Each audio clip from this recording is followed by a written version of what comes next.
Ito yung ating maliit na kwarto at dahil boring tayo, gumawa tayo ng sampayan. Yan o, ayos na.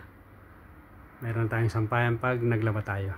Bawal na kasi magsampay sa hallway. So okay na. At least sarili ko naman itong maliit na kwarto.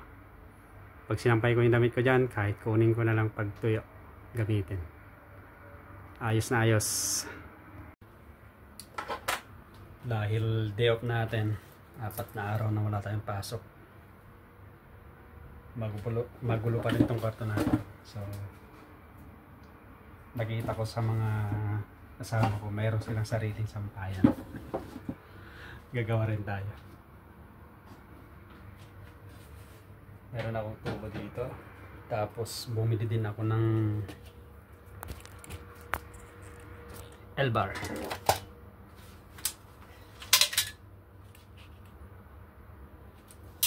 Ilalagay natin dun sa taas. Para sa ganun, may sarili na tayo. Hindi na natin kailangan magsampay sa labas pa. Hirap din pala maglipat. Pero mas okay na to kasi sarili ito itong maliit na kwarto. Kowi-kowi na lang. Kahit sang sabit-sabit na lang yung mga gamit ay katalo na yan. So ilalagay natin yung L-bar. Sampayan natin ng labahan natin.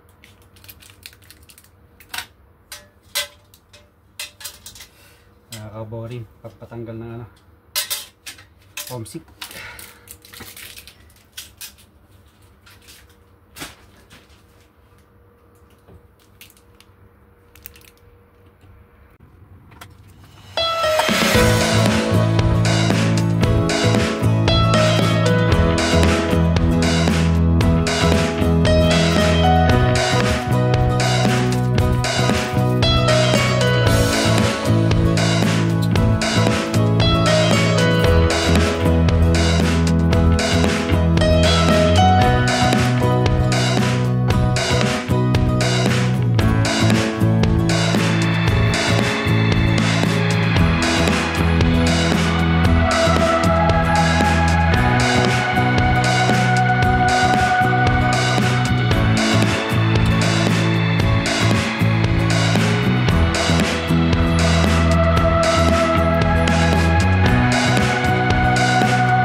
natapos na natin yung sampayan. So pag naglaba tayo, mayroon na tayong sampayan. Yan na.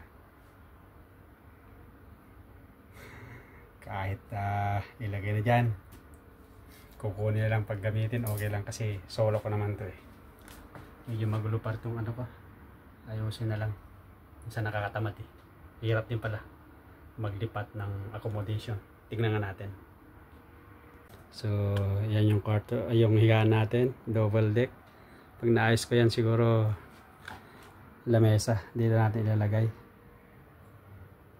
Lipat natin yung pinagbuong laptop, pinapanoran din ng movie. Tapos ayun, yan na. Yan na yung sampayan natin. So okay na siya. Yan na natin problema ang sasampayan natin. Kasi bawal sa ano, sa hallway. Ayos. Boring kasi, kaya wala akong magawa. Kaya naisip ko yan. Ginaya ko lang sa kasama ko.